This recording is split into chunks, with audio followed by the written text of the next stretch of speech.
How's that? Can you hear me? Yeah? Okay. Nice when technology works. Rarely happens. Well, you actually heard a rather good talk, I think, about what linguistics is about. So that's a lot of things I don't have to talk about. What I would like to do is to try to give some of the flavor of the sort of work that's going on now in areas that, at least to my judgment, are the most exciting and most important. Others, no doubt, feel otherwise. But I'll talk about what I want to. I'm not going to be able to discuss it in any detail, but I'd like to see if I can try to give a sense of what it's about, what kinds of questions are coming up, and what sorts of questions still aren't coming up because they look impossible, which is an interesting distinction, and other things of that sort. However, to make any sense out of this, it's necessary, as far as I can see, to think about where it came from. And I know I'm constantly rethinking where it came from, as in the other sciences. You begin to understand what was happening a long time ago the more you get to know. So people do Newtonian physics today quite differently from, they talk about Newtonian physics in history of science quite differently than they did, say, 50 years ago, because new things are understood, which makes the questions look different and the intuitions different and so on. And the same is true in this corner of the sciences. So questions look different that we're asking. They're asking for a little more volume. Yeah. How's that? Can you hear me? In the back? Yeah? Okay. Is that all right? Yeah, if it isn't, yell or something. Yeah. I'll try to keep my eyes up there. I was just saying that I want to, if you didn't hear what I was saying before, I'm going to try to give something of the flavor of current work, but against a background of some partial reinterpretation of where it came from, since things tend to look different as you understand the problems differently. As was mentioned, this direction in the study of language and the study of mind altogether took on a sort of a pretty new course after the Second World War. Actually, to be more accurate, it returned to an old course that had been forgotten, completely forgotten, and approached it from another point of view, which hadn't really been possible before. That's, again, something not at all uncommon in the history of science. So, say, take major moments. Newton believed in transmutation, as you know, and spent most of his life on alchemy. And he had good reasons for that. It wasn't silly. The reasons were the basic assumption that the world was all constructed out of, everything in the world was constructed out of little tiny invisible objects, corpuscles, that were the building blocks, and anything could be made from anything else, from those blocks. So you could make, just as with bricks, you can make one building, or the same bricks, you can make a different building. With these things, you could make water, or you could make a tree, and so on and so forth. And in fact, they even had experimental evidence that water could be turned into a tree. So the origins of chemistry come from an experiment falsely demonstrating that fact, but rather convincingly demonstrating it. In fact, it wasn't for a century and a half that people found out what was wrong with the experiment. But so here is an idea that says every entity in the world is constructed from the same things, and therefore, if you rearrange them, you can turn anything into anything else. That was finally abandoned around about 1800 or so, with the conception of elements that you study in chemistry. So sodium is different from iron. But of course, in the 20th century, it's been revived. So there's a certain sense in which, indeed, everything is constructed from the same things, and in which, indeed, the sense in which transmutation is indeed possible, which in principle and maybe even in fact. This is another, that's a huge case. This is a small case where some of the earlier ideas, which were abandoned because they seemed completely unfeasible or crazy, have been revived and, in fact, turn out to be pretty sensible if looked at from a different point of view. The traditional idea that was sort of in the air and occasionally articulated over the years from about 17th century on until it died in the early 20th century was captured in a slogan of one famous linguist, Wilhelm von Humboldt, that language involves infinite use of finite means. In short, the brain is finite, plainly, but you can make infinite use of whatever resources it has. Infinite just means you can keep going on and on with new objects without any limit. And that part is true. It does involve infinite use of finite means. That was an aspect of an observation that led to the classical theory of mind and body. Earlier, Descartes had based his conception of two different substances, mind and body, on the fact that humans uniquely had this capacity to make infinite use of finite means in the use of language, whereas he argued no automaton could do this, and no other organism could do it, so there's got to be some fundamental divide between humans who have a mind and other organisms and automata and so on that don't. In fact, that is the classic mind-body problem. This notion goes on. Efforts to deal with this problem remained and continued for years. Maybe the last representative of this tradition is Otto Jespersen, an important linguist of the early part of this century, who has an interesting book which people are starting to read again. They didn't read for a long time, called Philosophy of Grammar. Came out in 1924, which is sort of the last theoretical exposition of this point of view, in which he said the task of the language, he said every person develops in their mind somehow what he called a notion of structure for their language. And that notion of structure guides them in constructing free expressions. Free expressions are typically novel expressions that you say in an appropriate circumstance and that other people somehow understand, even if they've never heard it before or anything like it before. And you can do this without limit. And then he said, well, the task of the linguist is to figure out what the notion of structure is and how free expressions are constructed for it, and furthermore, to figure out how that notion of structure gets into the mind of the speaker, of the person who knows the language, given just exposure to various kind of chaotic and actually pretty limited experience. Those are indeed the problems. They remain the problems. Some of them, and they were pretty much forgotten. They were dropped by the early part of this century as the study of language and anthropology and psychology went off in a different direction, a direction that was considered much more scientific. The scientific direction, as most science does, and correctly, narrowed the scope. It narrowed the scope to particular things. Well, sometimes that move is the right move. Sometimes it's the wrong move. You never know until you see what happens. So when Galileo restricted the study of motion to things like balls rolling down inclined planes, he was ridiculed because things like that don't happen in the world. And besides, what about all those other things like flowers growing and people perceiving things and so on and so forth? But that turned out to be the right narrowing. Out of it came a lot of understanding. Often the narrowing doesn't turn out to be the right one, and I think this was one of those cases. The linguistics and anthropology and psychology from the early part of this century focused on things that they could pretty much observe, on arrangements of sounds, maybe arrangements of words. What you discovered very quickly, there was a great expansion of the range of materials that were looked at. So people began studying widely different languages that they'd never looked at before. And it looked as if, well, standard slogan in the mid-1950s was, languages can vary arbitrarily in every possible way. Any array of sounds and words could be a language. There's no limits. How do you acquire language? Well, the general assumption was it's just a habit. You do it by rote, the way you sort of walk across the street or something like that. And in fact, the big problem about the 1950s for language acquisition was why it takes so long. It was a problem called overlearning. Since it's so trivial, how come it takes a child years and years before they can do this elementary thing when they can, sort of walk across the room very fast? So the problem is, overlearning. Notice it's the exact opposite of, say, Jespersen or Descartes' problem, how you get infinite knowledge.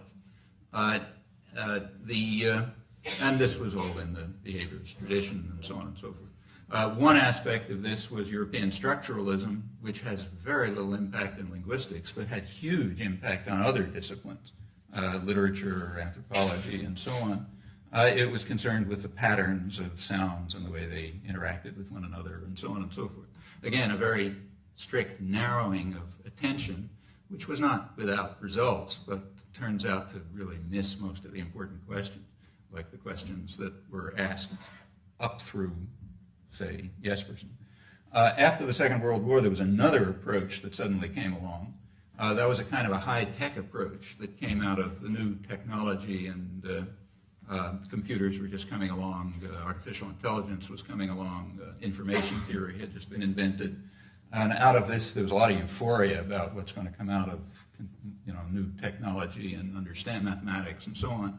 And it was, in fact, generally assumed. Take this book, Syntactic Structures, that was mentioned. If you look at it, you'll notice that the first part of it is devoted to an argument showing that the theory of automata and information theory and all this sort of thing can't do anything. They have nothing to do with language. The reason why it's there is because what was thought at the time, this was undergraduate course notes at MIT, engineers and scientists, and it was always assumed at the time that this is the answer to everything.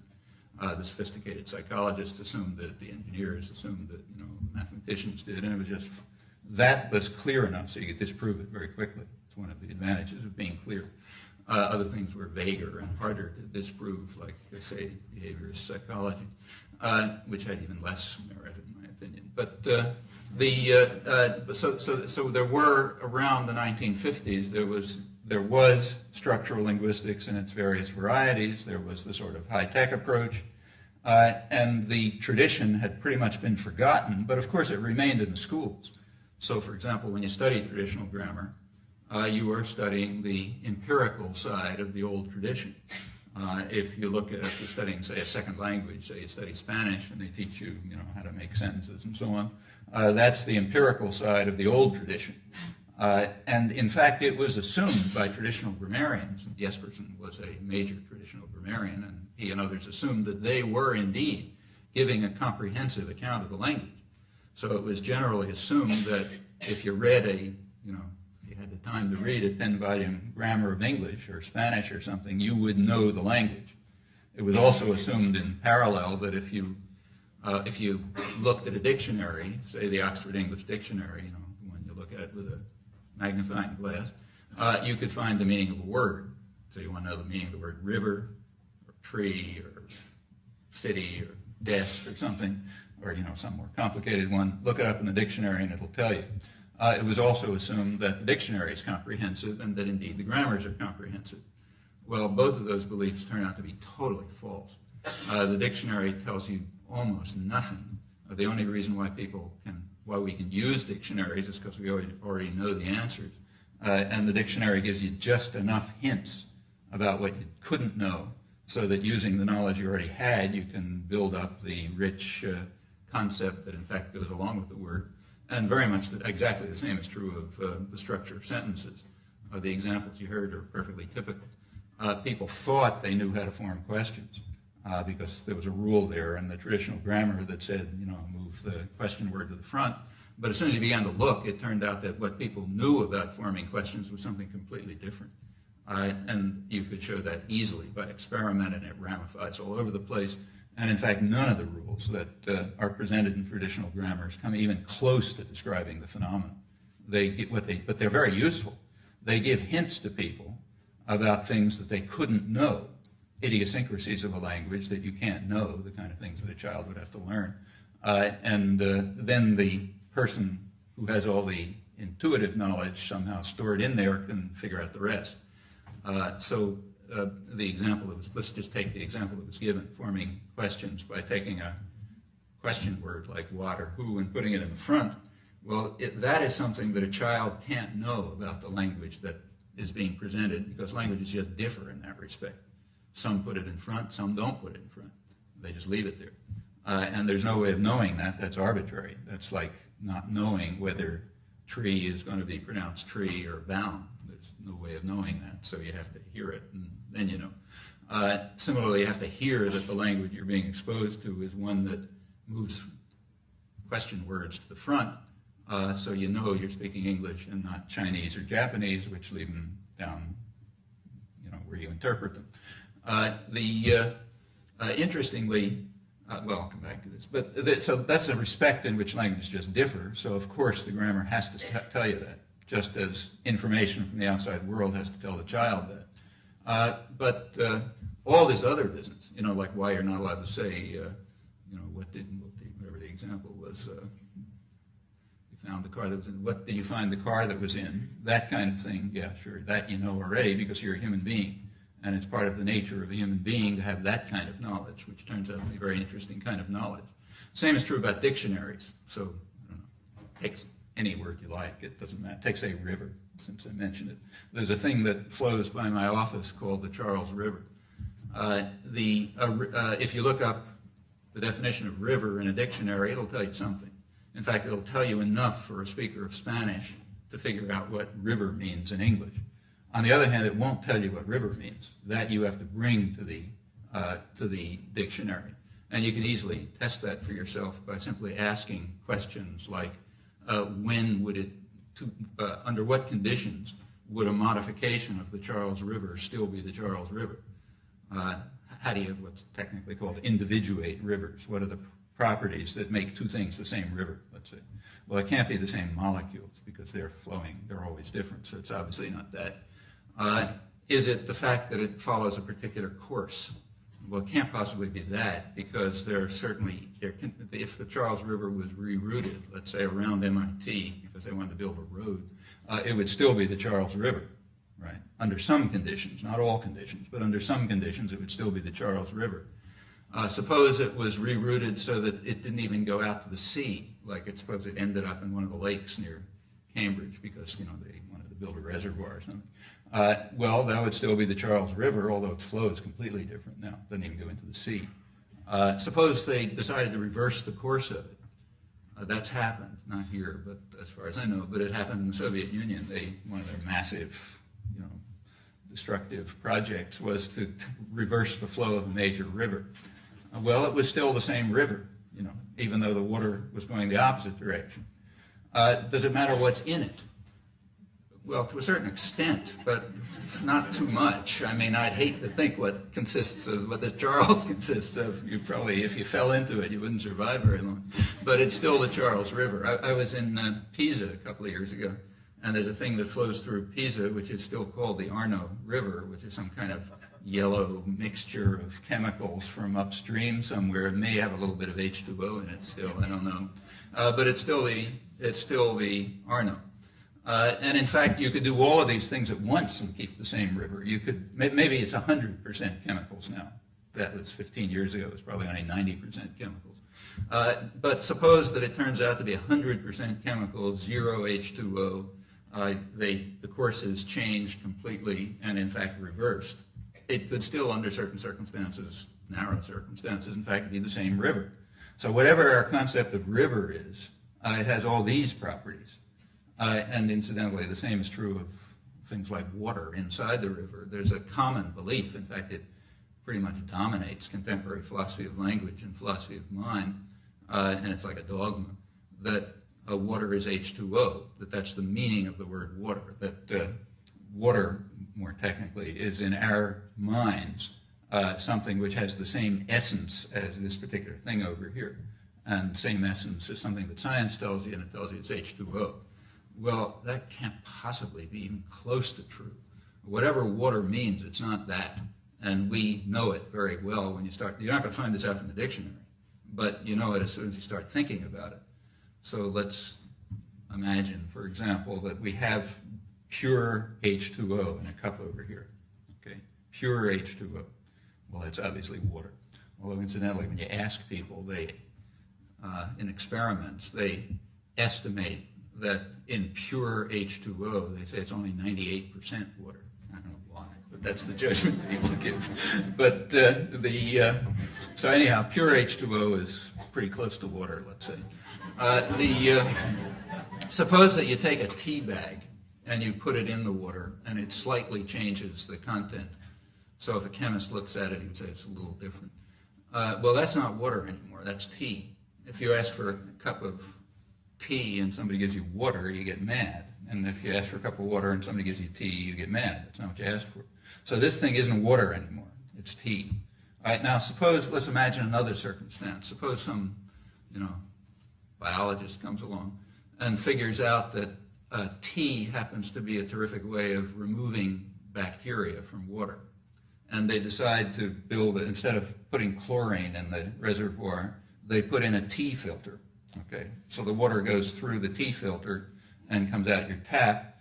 And let's imagine that I got another cup here, which is pure H2O that went through a tea filter from the reservoir. Well, what's that? Well, that's water, just like the stuff that's coming out of the tap now is water.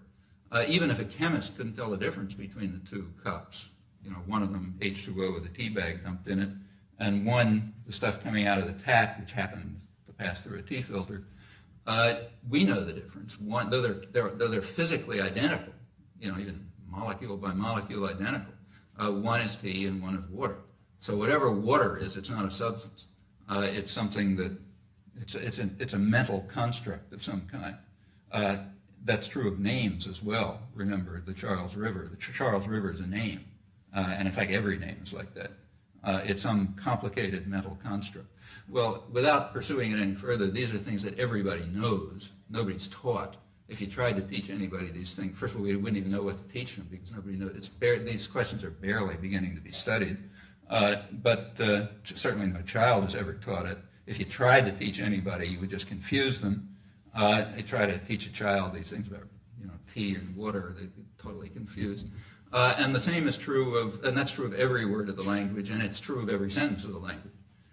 If you tried to teach people studying English, say Spanish-speaking people, if say you take a course in Spanish, and they tried to teach you the way questions are actually formed in Spanish, all these things about when you can move the word and when you can't move it and so on, you would be completely confused. You'd never figure it out. On the other hand, if they just tell you, well, move it to the front, then you know all the answers because you're a human being and you've got all the answers built in. So the fact of the matter is that the comprehensive dictionaries and the comprehensive grammars presuppose everything that we're trying to figure out. They don't answer the questions, they just presuppose the answers to the questions. They're basically presupposing human intelligence. And if you want to know what human intelligence was, well, nice to know what's presupposed, but that's the question I'd like to answer. So traditional comprehensive grammar was saying lots of interesting things about expressions, but it was saying pretty much what is not interesting for somebody who wants to know what the human mind is like or what the language faculty is like, because it's presupposing all of that unconsciously. Science really begins very typically when you get the ability to be puzzled by extremely simple things. Like if it seems obvious that an apple's falling to the ground because, where else should it go? That's its natural place. You don't get physics. It's only when you get puzzled about the fact that the apple's falling to the ground instead of flying up, or that things hold together instead of flying all over the place, or for that matter, the opposite, that all the matter in the universe doesn't converge into a single point since there's attraction. It's only when you get puzzled by simple things like that that interesting questions arise and you try to find answers. And that's what happened about 50 years ago, 40, 50 years ago. For the first time, people started being puzzled about things that look obvious. And as soon as you looked at them, they were anything but obvious. And it turned out there were some quite complicated and intricate answers. Well, that was the atmosphere about 1950. It was possible there was an effort to pick up again the traditional questions, but from the start, nobody even knew that they had been asked before. Everything had been forgotten. There was like a gap in understanding. It's only later that people began to discover what had been said before. Well, why did it become possible to ask these questions around 1950, but not, say, 50 years earlier or 200 years earlier? The answer is that there had been some new discoveries in formal sciences, in mathematics and so on, that clarified the concept of infinite use of finite means. That looked very mysterious before that. How do you have infinite use of finite means? But a partial answer, I stress partial answer to that, came out in mathematics and what came to be called the theory of automata, or the theory of algorithms, or the theory of computing, and so on, with Gödel and Church and Turing and others. A concept of computability was produced that answered some of these questions. It made it possible to understand how a finite system can have can express an infinite number of things. And it was a very clear concept by 1950. In fact, there seemed to be an absolute notion of computability, such that every way you tried to approach it, you always came down to the same concept. And that was common knowledge by that time.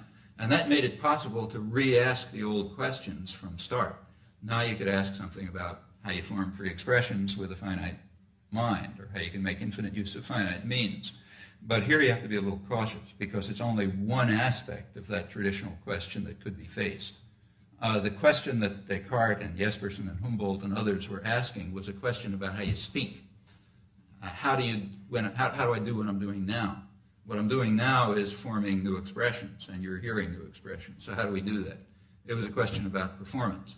And here's where the questions of mind came up, the fundamental questions of mind. The question that Descartes asked is, how can a person, though not a parrot or an automaton presumably, how can a person produce new expressions which are not caused by the circumstances?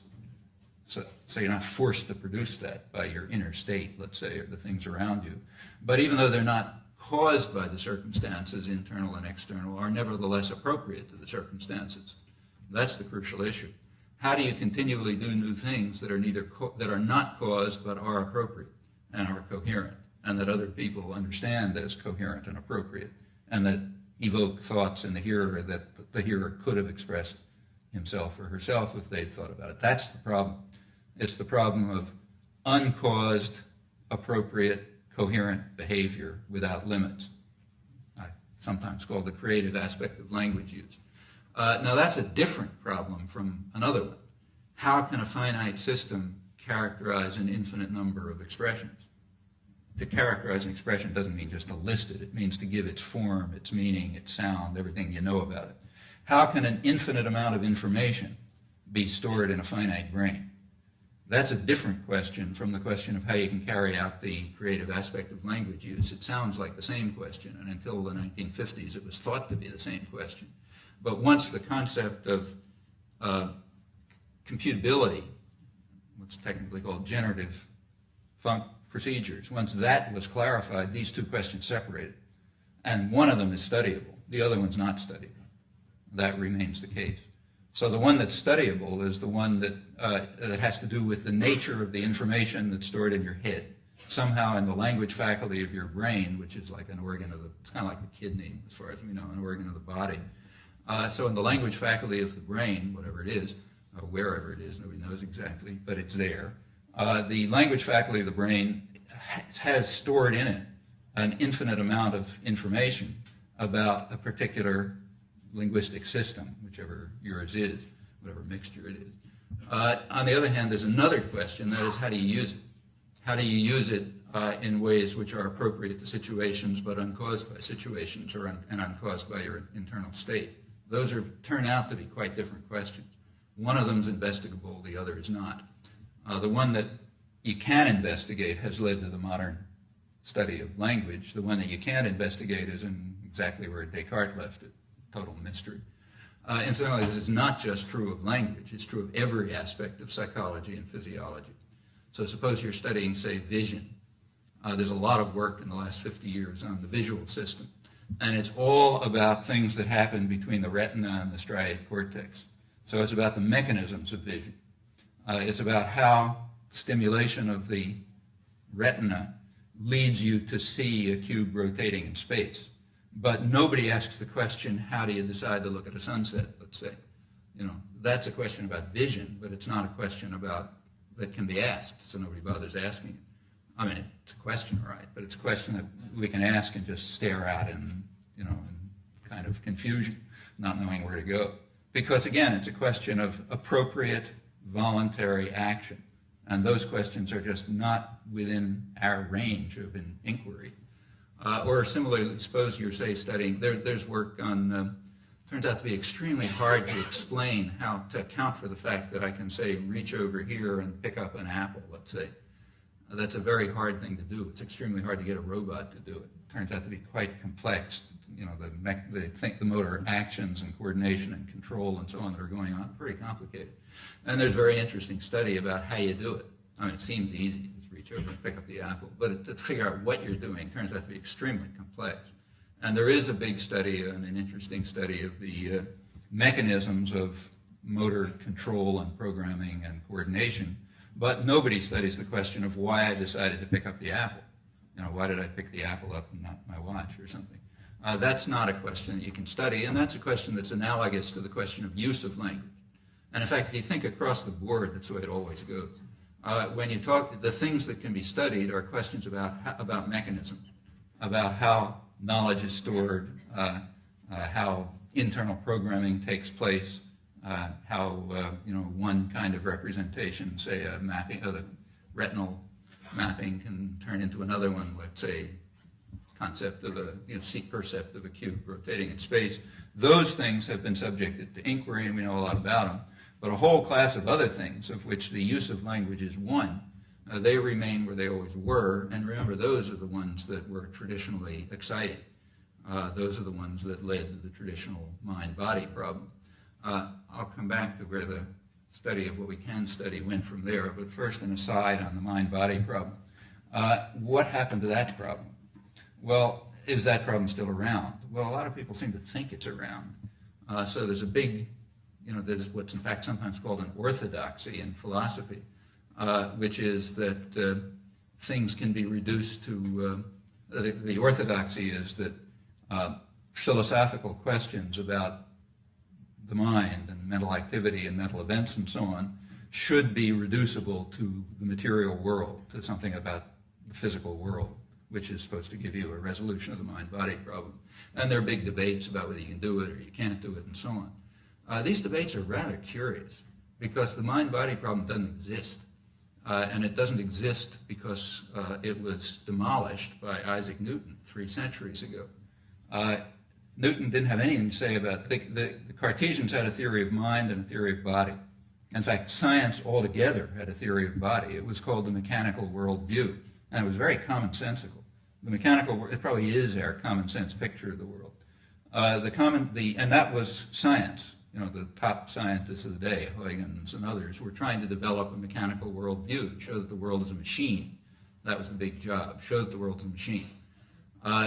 And then Descartes came, his argument was, well, yeah, the world's a machine, and in fact, everything's a machine except the creative aspect of language use and some other things like that, which don't seem to be duplicable by automata. So that's the second substance, that's mind. Well, what happened to that picture? What happened is that Newton showed that nothing is a machine. In fact, that's exactly what he showed, if you think about it. What Newton showed, much to his distress, I should say, and to the distress of everyone else, who thought it was kind of like a reversion to traditional mysticism, is that the entire world is immaterial. The world is governed by immaterial forces, what were in fact called occult forces. Anybody knows, as Newton pointed out, it's an utter absurdity which no one with the slightest scientific, he said philosophical, but I mean scientific understanding could believe that one object can influence another if they're not in contact. That is a total absurdity, and it certainly is a common sense absurdity. It just happens to be true. He showed it was true. Universal gravitation showed that, in fact, what is an utter absurdity is true, and that was quite disturbing. But the effect of it was to show that the world isn't a machine. In fact, nothing's a machine. Even simple terrestrial and planetary motion aren't mechanical. The mechanical world picture was demolished. It's commonly said now, it's common these days in philosophy and elsewhere, to deride theories of the mind as being a ghost in a machine, and we've got to exorcise the ghost. But what's forgotten is that Newton exorcised the machine. So that he left the ghost untouched. He had nothing to say about the theory of mind. He, in fact, assumed that somehow if we ever figured this stuff out, it would incorporate mind. But it was left as a total mystery, and it remains a total mystery. In fact, it's just gotten more mysterious since, as physics has introduced more and more crazy ideas to try to account for what goes on in the world. So there is no notion of material, and there's no notion of physical, and there's no notion of body, and so on. Hence, there cannot be a mind-body problem. What there is just various aspects of the world, and you try to understand them the best you can and unify your understanding as best you can. But I don't think that anyone has formulated a coherent version of the mind-body problem since the 17th century. So it's not at all clear to me, at least, what people are arguing about when they say they think that the mind can be reduced to the body, or they don't think it can, or whatever. Since there's no notion of body, the debate doesn't seem to be about anything. But the problems remain. I mean, the problems of of the mental aspects of the world, they remain, and they remain for the most part unsolved. We can pull out little pieces of them and get insight, like the nature of the mechanisms that underlie infinite knowledge. There we can get a lot of insight. But the main questions about the mental aspects of the world, like, for example, the question of coherent, appropriate, meaningful action, which is apparently uncaused as far as anyone can tell, that problem remains, and it remains completely mysterious. That's aside. Now, back to the part you can study. So now we're at a point where you can resurrect the old problems, but from a new point of view. Look at the way in which infinite knowledge is stored in a finite brain, figure out what the mechanisms are. As you looked closely, it quickly turned out that the things that were thought to be simple are in fact completely not understood, like what's the nature of a river or how do you form questions, totally not understood. All the information we had about it was just data, that was hints to a person who already knew the answers, and we're trying to figure out the answers. At that point, serious inquiry begins, and it led to an immediate paradox instantly. First thing that happened already by the 1950s is as soon as you started to ask the questions, a flood of data came along, which no one had ever suspected about how sentences are put together, exactly as happened when people started studying what happens when something rolls down an inclined plane. Turned out that all kind of weird things were happening that no one had ever guessed, like, speed depended on the time, not the distance, and things like that.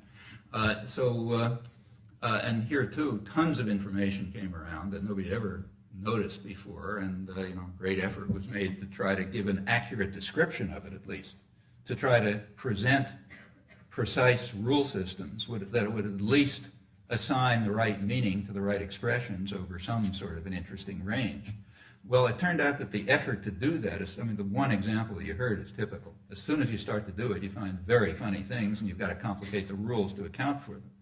And the rules were getting proliferated all over the place. You take a look at a kind of grammar that was written in the 1950s, thousands of rules for all sorts of different things. And furthermore, they were different for every language. So if you ask how you form a question, it looks, if you give the precise, if you try to lay out the details of what questions look like in English and what they look like in French and what they look like in Chinese and so on, they just look completely different. In fact, if you look at questions in English and relative clauses in English, they look totally different. And in fact, every two things you look at just look completely different. And the rule systems were exploding all over the place, and they were different for every two languages and so on. Well, that's what happened when you tried to achieve what was called descriptive adequacy. Just give an account of the facts, at least, in a precise fashion, without appealing to what is understood, without relying on what is tacitly understood, rather trying to spell it out. Same in the case of dictionaries, I should say. So that's the way. That's the direction you were forced to go as you started paying attention to the facts. On the other hand, it was completely obvious that it can't be correct. The reason it can't be correct is because of the problem of acquisition of knowledge. Children acquire the idea that the problem is overlearning is completely crazy. The problem is how anybody knows anything. If you look at the actual data available to a child, it is so limited and sporadic that to get anything out of it is kind of miraculous. It's like the question how an embryo, on the basis, in fact, very much like the question of how an embryo, given nutrition, can become a chicken, let's say. Well, obviously, the nutrition doesn't tell it how to become a chicken, because a different embryo, given essentially the same nutrition, might become a whale or something. So it can't be in the nutrition, because the nutrition doesn't direct the development. It's got to be something about the embryo that's determining it. And the same is true of the problem of language acquisition. The data is much too sparse to lead to anything. And something very complex and specific is coming out, like what you have in your head. and somehow that's got to be inside you. You know, so it's pretty much the same problem as embryology. In fact, it is the same problem. And the same thing happens for, say, postnatal development. Again, people don't seem to ask much about it, but if you think about it, it's the same kind of question. Like, say, you know, every person within some very substantial range undergoes puberty at roughly a certain age. Okay, how do you do it? I mean, it can't be some instructions from the environment. It's not peer pressure. You know, it's not. Our kids are doing it, I better do it too, or something like that. It's got. And on the other hand, there's no instructions around. I mean, it's true that if the nutritional level is low enough, so you're practically starving to death, then it won't happen. But within a very substantial range, it's going to happen. And it's going to happen in a very special way. Well, that's postnatal. In fact, it's probably after the period in which language is already settled. But somehow it's got to be internally determined. And in fact, every biologist assumes this. I don't think anybody knows a thing about it. But everyone assumes that it's internally determined and it just has to be. And it has to be because there's just no information around that's forcing this specific development to take place. And the same is true of language acquisition and, in fact, everything you look at. So on the one hand, you know that languages have to be basically identical because they must be derived from the fixed internal knowledge. And we're not internally programmed to know English or Spanish, everybody knows that. So there's some fixed internal knowledge which is determining virtually everything about the language. And some details around are making it one language or another. And they've got to be basically the same. On the other hand, when you look at them, they look totally different and so complicated you couldn't possibly learn them from the data around. That was the problem, paradox. To account for the fact that languages can be acquired, you knew that they were going to all turn out to be essentially identical. But when you looked at, and very simple, in fact, because you've got to pick them up on the basis of very restricted data. On the other hand, when you looked at the actual materials, they looked completely diverse, and it did indeed look as if they could vary in every possible way. Well, the answer to that, the way to answer that problem was understood immediately, and it set the task for quite some time. The way to answer it is to try to take the mass of complicated data, like, say, forming questions, and show that it's only superficially complex, that actually if you pursue it deeply enough, you'll find principles that determine how things work, which are hidden. You're not going to see them in the data. And that those principles will interact somehow to yield the complexity of the data, even though the principles are fixed. And the reason why languages will look different is because there's some little variation here and there that make the principles work differently. If you take a very intricate mechanism and you make slight changes in it here and there, the output of what it does can look totally different, even though there's only tiny little changes going on. And that it had to be something like that. So that started a search for principles of computation, basically, and organization and structure, which had the property that if you could find them and you could abstract them from the data, what was left was very simple. In fact, what was left, you hoped, would be something like move anything anywhere. In fact, that's pretty much what turned out to be the case. So move anything anywhere is the right kind of principle. But it's only going to work, to give you examples like what you heard and a million others like them, if you know something about the structure, about the properties of structures that can be formed and conditions on the way these things can move and so on. So from about 1960, that was the main direction of research, and it kind of converged. It was making progress for 20 years. Around 1980, it did converge in a totally different picture of language. And that's really the first major change in the conception of language in about 2,500 years, I think. This is an old subject. And if you go back to ancient India, there were things like what we call generative grammars, that is, detailed grammars that formed expressions and so on, but of the type of early generative grammar and traditional grammar. The picture that came out around 1980, as all this stuff sort of finally began to fall together, was a very different one. It was a picture that said languages don't have rules at all. The traditional story, what you learn when you pick up a grammar of Spanish, it has a chapter on how to form questions in Spanish, or how to form verb phrases in Spanish. These grammars traditional grammars are construction-based and rule-based. They assume that there are certain constructions like passive or relative clause or verb phrase and so on, and then there are rules for handling those constructions. That every traditional grammar is like that, and that goes back thousands of years. And early generative grammars were also like that. Like there was a rule for forming relative clauses in English, and it was a very complicated rule. And there was another rule for forming questions in Spanish, and that was a very complicated rule, and so on. And a rule for forming verb phrases in German, and that looked totally different. There was another rule. So these grammars, like traditional ones, were rule-based and construction-based. The picture that finally emerged from what I've been describing assumed that there are no rules at all, and there are no constructions at all. Constructions are just taxonomic artifacts. There is nothing like relative clause or question or verb phrase any more than there's something like terrestrial mammal or household pet. Now, when I say there's nothing like household pet, I don't mean, your cat doesn't exist. What I mean is that household pet is not a biological category, and terrestrial mammal is not a biological category. In fact, neither is tree. It's not a biological category. It's maybe a human category, but it's not a category in the world. Just like rivers are in our human categories, but not things in the world in our sense. Each particular instance of a river is, but that's a different question. That's like your cat exists. So it seems to turn out that the traditional constructions, like verb phrase or passive and relative clause and so on, are just like household pet. They're taxonomic artifacts. They are things that fall together when principles happen to interact in a particular fashion. Then you get these things. But the same principles, very same principles, when they interact in a slightly different fashion, they give you one of the other taxonomic artifacts, but it's the same principles. That's the picture that began to emerge. No constructions, no rules, just very general principles. Well, how do languages differ? Because they're obviously not all the same. Well, the idea was that they differed only in a very narrow, in fact, probably finite, in a clearly finite number of ways. And the ways had to do with what are called parameters, slight points of variation, which are very local.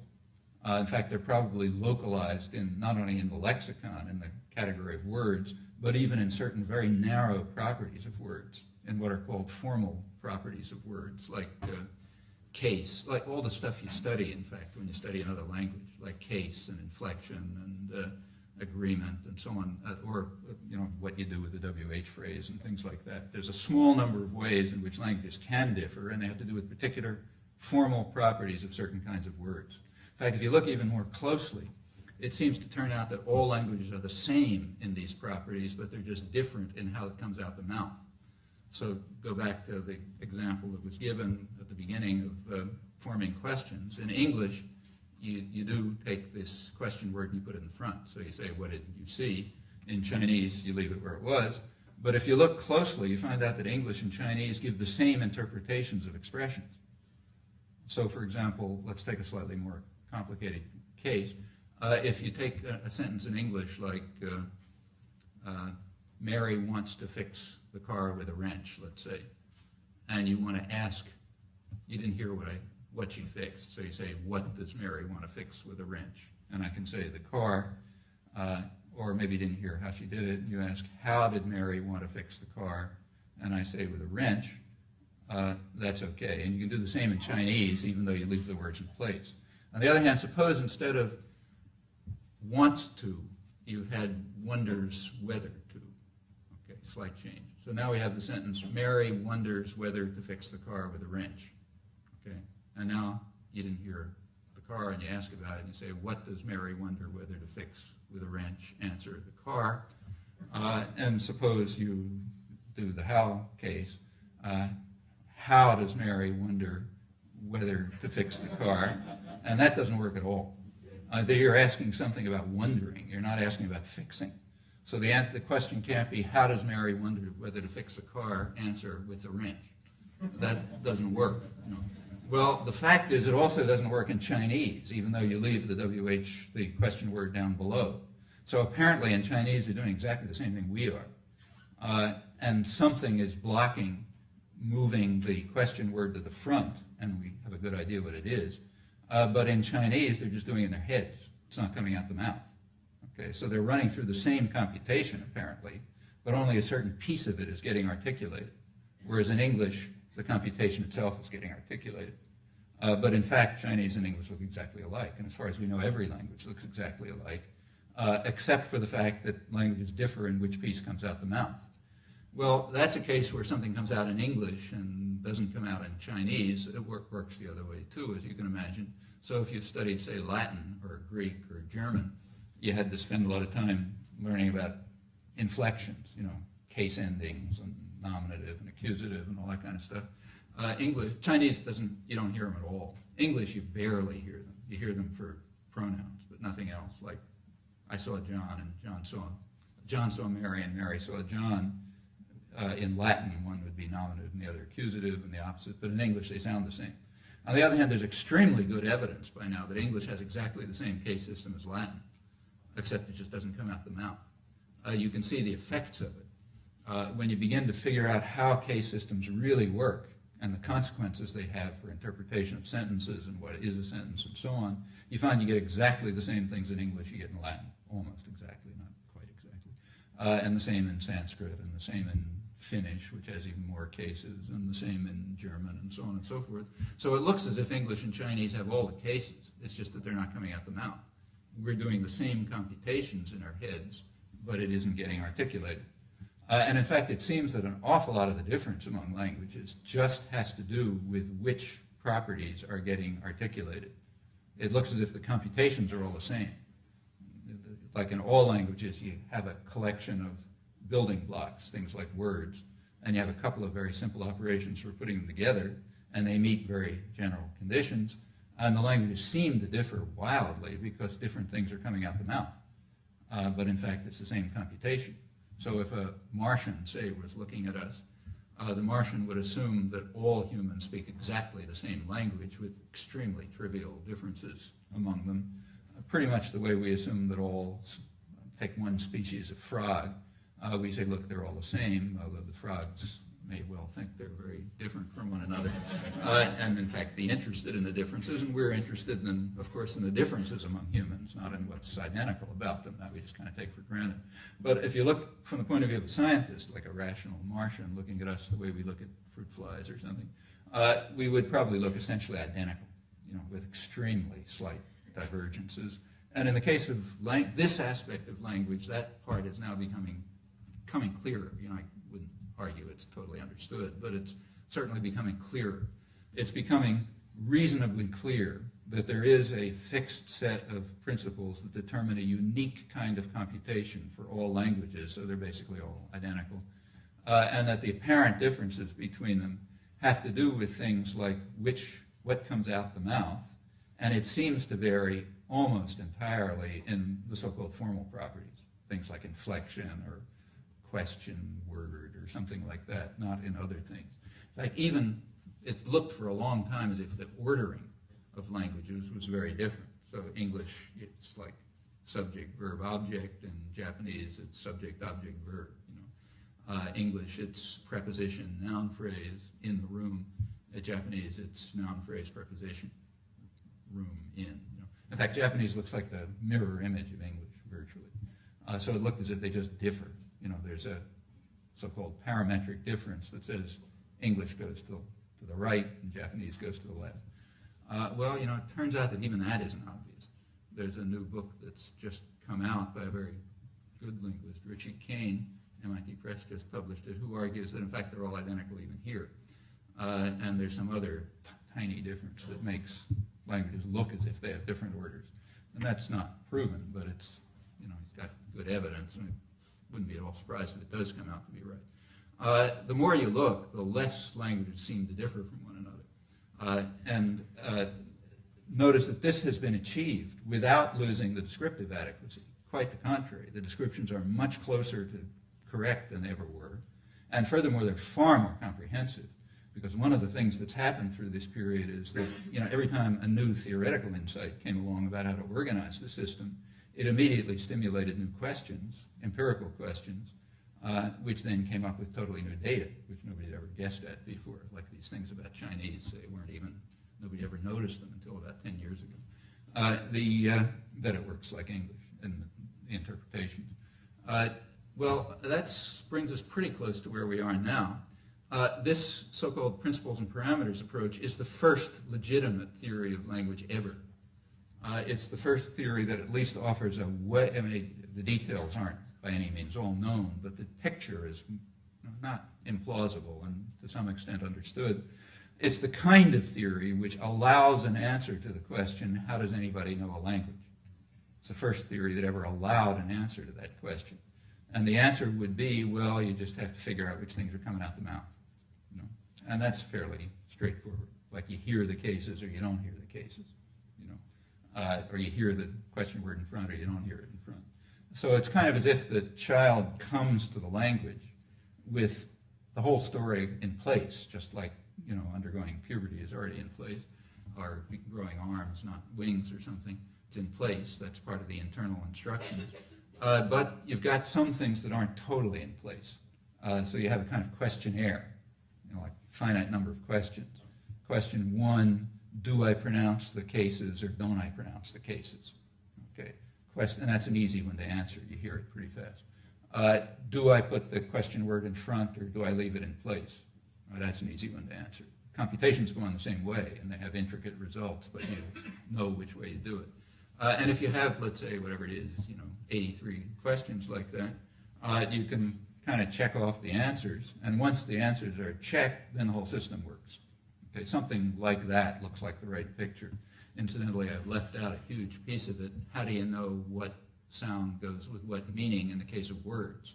So how do you know that tree is tree and not baum? That, of course, you have to learn. Like, that's arbitrary. But that's pretty simple. If the whole concept, tree, with all of its richness, like river and city and everything else, if that's all in place, and the range of possible sounds is almost entirely in place, then about all you have to learn is how they're linked. And again, that's pretty simple, and it better be pretty simple because we know that children are learning words at the rate of about 1 an hour during the peak periods of language development, about 2 to 6. And to say that children are learning words at a rate of about 1 an hour, and you notice that to learn a word means to know everything about the word river or water, and I just barely touched on the complexities of it. If you're learning that kind of thing at 1 an hour, you're learning it on 1 exposure. No more than that. So 1 exposure to the word must be sufficient to put in place all of this wealth of information, and therefore it obviously all has to be there. And the only thing you have to be learning is, you know, well, okay, how does this link between sound and meaning goes? So one big piece of language learning is that kind of thing. Another piece is answering these questions and a few other things. But that ought to be enough to put the language in place. So this is it's probably the wrong theory, because every theory anybody ever has always turns out to be the wrong theory. But it's the right kind of theory. You know, it's the right kind of theory for language and for the first time ever, and indeed the right kind of theory for some aspect of cognition, of the nature of our knowledge and understanding, also for the first time ever. Maybe for the only time ever, because nobody knows how to ask these questions in other areas.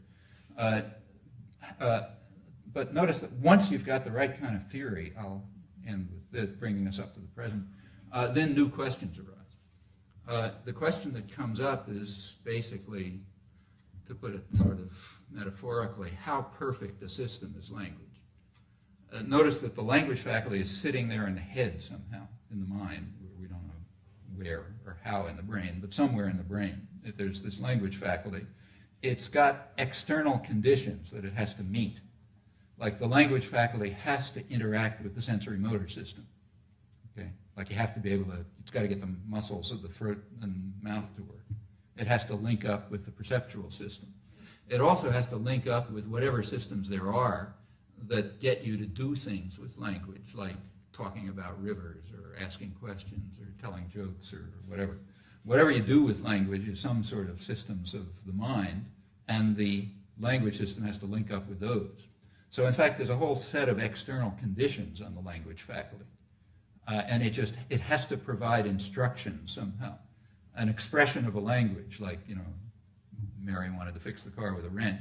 That instruction, as it's computed in your head, that object, as it's computed in your head, has to provide instructions to the articulatory system, the perceptual system, the action systems, the referring systems, and so on, what are sometimes called intentional systems. It has to provide instructions to all those things, which is what enables you to use language. In other words, we're not getting to the hard question. How do you use it? Just what kind of instructions are there, and how do they interact? That's the part we can study. Well, those external conditions we don't have really good understanding of, but we have a ton of data about. So there's a ton of data about the way the articulatory system works and the perceptual system works and the intentional system. Nobody understands very much about the use of language, but you know a lot about what sentence means what and how it's used in particular circumstances. You're flooded with data about that. And that mass of data, even with limited understanding, imposes very strong empirical conditions on what the language faculty must be like. Well, the question that you can now raise for the first time is how well does the language faculty meet those external conditions?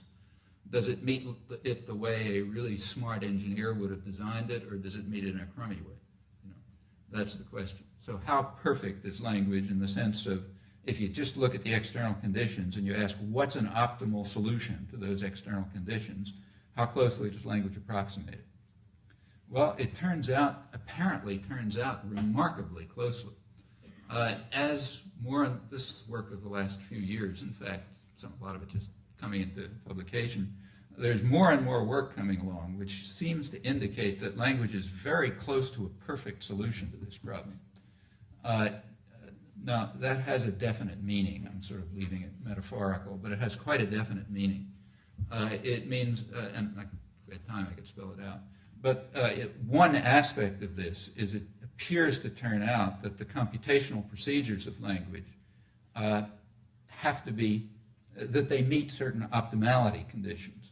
Meaning if you start with a bunch of words and you're trying to form an expression, you must do it by the most optimal means. And some other means of forming an expression, which would give you something meaningful, is just blocked if there's a more optimal computation. So there are just some things you just can't think because there's a more optimal way of constructing an expression from the same words, things like that. These are sometimes called economy conditions on computation, leave you with the following picture of language. The computational system, which has its fixed principles, not only produces sounds with meanings, but does it in an optimal fashion. And any other way of doing it is blocked because it's not optimal, which means that there are some expressions that can't mean what they ought to mean or can't be said because something else is blocking. Now, that property of language is pretty remarkable, if it's true, and it looks like it's true. A lot of things can be explained that way. It's remarkable for a number of reasons. One reason is you simply do not find things like this in the organic world. The organic world is a very messy affair. Which is very lucky. I mean, the reason, say, why if you're hit over the head with a crowbar, you can continue to function very often and even go back the way you were. Whereas if you hit a computer with a crowbar, it's finished forever. The reason is that the biological world is a very messy affair. You've got a lot of redundancy built in, and a lot of alternative pathways, and a lot of crummy ways of doing things, and so on and so forth. So therefore, if something goes wrong, something else may go right. The inorganic world isn't like that. It's got to be, you take an atom, let's say, and you change something, it's some totally different thing. Or if you take a machine and you pull out one element, say one chip, the thing is dead. It has no ways of compensating. The biological world, the biological world is also a mess because of the way biological organisms develop. They just evolve under extremely messy conditions. The way many biologists put it is evolution's a tinkerer. It sort of does the best it can with under rather rotten conditions, which is one of the reasons why, contrary to sort of Reader's Digest style biology, every biologist knows that organisms are very badly designed. From an engineering point of view, they're usually extremely badly designed. This is something that all of us know from our own experience. Everybody has back problems. And the reason you have back, in fact, that apparently all vertebrates do. I mean, you can't ask a cow, does your back hurt? But it seems that cows have the same back problems we have. Doesn't even seem to have to do with upright posture. And probably all large vertebrates, some neurophysiologists believe everything back to the shark The shark's the last well-designed object. And this is a big problem. People suffer from it. And the reason is that the spine is just extremely badly designed. From an engineering point of view, it's a wreck. And in fact, nowadays when people do spine, I had a big spine operation a couple of years ago. They don't even do anything. The blood clot that forms turns out to be about as good as the original disc. So there's nothing to do. You just sort of let it grow back together. And this is true of just about every system of the body. Let's say, we would be a lot better off and be able to save ourselves from a lot of saber-toothed tigers hundreds of thousands of years ago if we had an eye in the back of the head, let's say. But we don't, We have only eyes in the front, and rabbits have them on the side. But there's just a lot of things that would be very useful that aren't around. For example, it would be very useful to have wheels, because then you could go really fast down flat places. But organisms don't have wheels, There's a lot of things, they just do the kinds of things they can do, and it's usually a mess. The inorganic world, for some unexplained reason, turns out to be completely different, or at least everyone assumes that it is. The driving intuition of, say, physicists and chemists is that somehow it's all going to come out extremely simple. And if you have, say, numbers like 7 around, you figure you must have made some mistake. Because the only real numbers are things like 2 and 3, so it's really got to be 8, 2 cubed or something. And that's the driving intuition behind almost all the study of the inorganic world, and it has been remarkably successful, so there's probably something to it. Why, nobody knows, but it seems to be true. And language is very much like that, it seems. Again, this could be an artifact. Maybe we're fooling ourselves. That's always possible. But it looks as if language is very much like the kind of thing you find in the inorganic world. Well, that's kind of curious, because it's the most complicated thing, apparently, that the organic world produced. So why does it look like that? In fact, really, right at its core, you already have this property. So language is a system which is technically called a system of discrete infinity. Infinity means, like say, and it's a very simple idea. Say take words. You can have a 6-word sentence. You can have a 7-word sentence, but you can't have a 6.5-word sentence. Right? And every aspect of language is like that, and we sort of take it for granted. But it's a strange fact, because there's essentially nothing in the organic world that meets the condition of discrete infinity. You have plenty of continuous systems. Like if you look at neural maps, they vary continuously all over the place. You have plenty of finite systems. Like you look at ape calls. Some particular ape might have 49 calls or something. But systems which are both discrete and infinite are very rare. In fact, I think the only place you find anything like it in the biological world is when you get down to the level of big molecules, and then you're back in the inorganic world. So you look at DNA, well, there's a certain sense in which it's discrete infinity, but that's the level where you're really talking about biochemistry. When you go into actual biological organisms, you seem to move directly to continuity and finiteness, except for this. Furthermore, this seems to have other properties that are rare, if not non-existent, in the biological world. Furthermore, if the economy conditions are real, and they seem to be, those of you who know anything about computability will recognize right off that if you introduce economy considerations, you say one computation is blocked if there's another more economical one, you introduce huge computability problems, unsolvable computability problems. So the question is, how does anybody know it if the problems are unsolvable? Like, how do you know that this derivation is going to block another one, which turns out very quickly to be a problem of a very high level of computational complexity, way beyond what's solvable. So if it's true, what it means is that large parts of language must simply be unusable because they will involve computability problems that can't be solved. Now, in itself, that's not a surprising conclusion because we know it's true. We know that large parts of language are just unusable. In fact, a good part of the psychological work, psycholinguistics, the study of how language is processed and so on, picks as its data things that are unusable. Things like garden path sentences, for those of you who know this kind of stuff. Those are all selections from parts of language that are unusable, and they're interesting to test for that reason. They give you interesting things about processing or learn from the part. These can be quite simple sentences. They just can't be understood. So we know that large and scattered parts of language are completely unusable, that shouldn't bother anyone who thinks about language from the point of view of real biology, not pop biology. In pop biology, everything's supposed to be usable and well adapted, remember. But in the real world, everything is a mess and nothing works at all. It just works well enough so you don't die. You know, that's got to work well enough so you can reproduce. If it does that, then you go on. But nothing has to be usable, and most things aren't.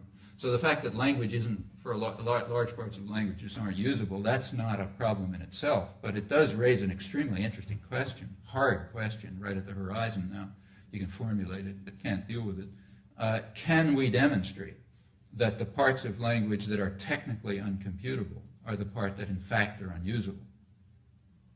That's a hard question. You can formulate it, but nobody knows how to study it.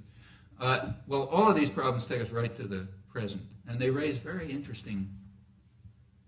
A lot of people think they're kind of paradoxes. I don't know if they're paradoxes or not, but they're certainly surprising. It turns out that it seems to turn out that the properties of language that we can study, the parts that we can study, just don't look like the organic world at all. They seem to look a lot like the inorganic world for very mysterious reasons. And they have these strange properties of computation that you simply, not only don't you find in the organic world, but you can't, a lot of it isn't even computable. Well, that's the part of language we can study. What about the part we can't study?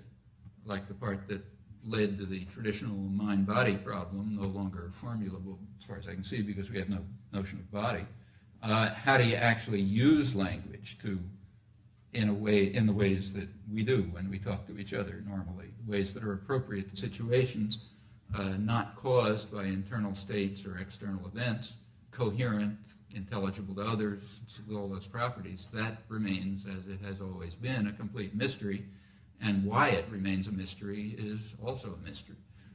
Just notice that the same is true across the board.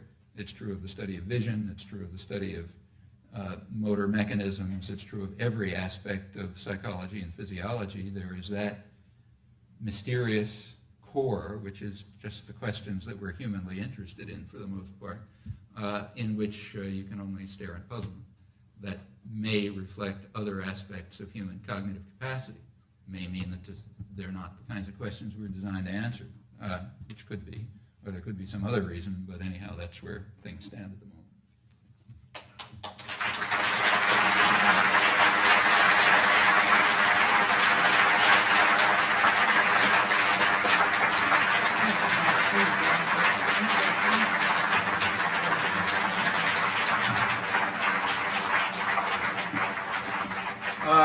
Sorry, I talked too long, I guess, but if you can stick around for a while, I can too, so we can have some questions. That was Noam Chomsky speaking on philosophy and linguistics. For a copy of this tape, please contact Radio Free Maine in care of Roger Leisner, Leisner, Post Office Box 2705, Augusta, Maine 04338, or call area code 207-622-6629. That is also a fax number. Both an audio tape and a videotape is available of Noam Chomsky's presentation. For a free catalog of Radio Free Maine tapes, both audio and video, please send a self-addressed stamped envelope, 75 cents postage, please, to Roger Leisner, Leisner, Post Office Box 2705, Augusta, Maine 04338. We now join Noam Chomsky for some of the question and answer period. Several years ago, the first signs of Washoe, and they had another Cocoa. And Yeah. What do you make of that language? The Washoe Cocoa story. Well, Cocoa is Francis Patterson, who works on Cocoa, is probably a perfectly honest person, but the whole thing is complete fraud. And I think every psychologist knows it. She may not know it. Like, it's extremely easy to fool yourself about your animals, you know. I don't know if some of you have pets. I mean, most people who have pets are absolutely convinced that their pet, you know, alligator talks English or something. And people get very emotional about it, I should say. It's a big thing. So you have to be very cautious. And the Cocoa case is apparently just either self-delusion or delusion. The Washoe case was apparently experimental delusion. Now, you can't be sure because the gardeners never allowed their materials to be inspected independently. But people who have allowed their materials to be monitored, it invariably turned out to be suggestion by the experimenter or, sentimental interpretation of data or something like that. It's very hard to avoid that.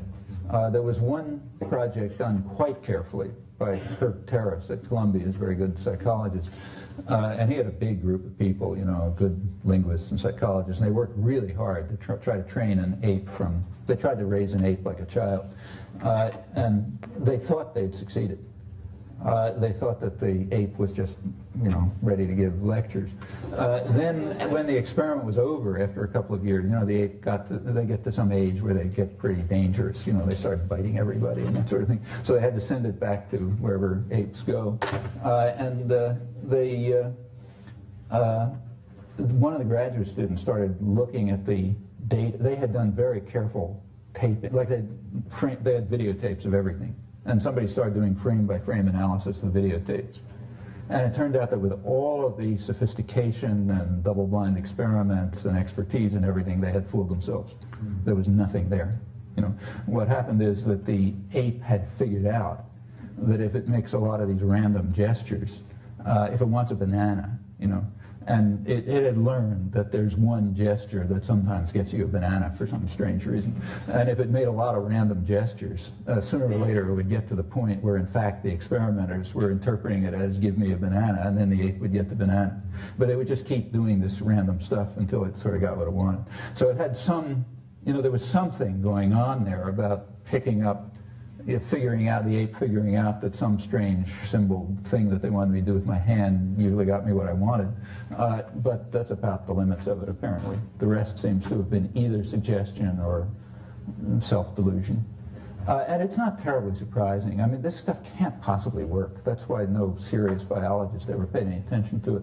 I mean, it's just inconceivable. I mean, it's not, it's not logically impossible, but it would be an absolute biological miracle if some organism had a capacity that would be very efficient for survival and never used it. It would be very much like discovering that humans can really fly. Now, if you could really fly, that would be terrific, again, for getting away from saber-toothed tigers and things. Most of human evolutionary history is that. In fact, all of it. But to suddenly discover that humans could always do it, but nobody ever showed them how. Like I say, it's not a logical impossibility, but it's such a biological miracle that nobody expected it ever to work out. It's just a waste of time. I mean, the whole project, in my view, is a total waste of time. If you want to figure out things about ape intelligence, there are much better ways to do it. I mean, apes cannot be as stupid as they appear to be in these experiments, or they wouldn't have survived at all. So this is a really dumb way to study ape intelligence, just as studying the human capacity to fly would be a pretty dumb way to study human locomotion. I mean, in a way, we can fly. Like, you take a look at the Olympics. Some guy flew 30 feet or something. And he used it. In fact, it's even closer to flying than this is to language, because at least the organs are homologous. Like when you're broad jumping, you're probably waving your arms around or something. And that's like, it's somehow homologous to the organs of flight. But it's a crazy way to study human locomotion. And this is an even crazier way to study ape intelligence, because the organs aren't even homologous, as far as anybody knows.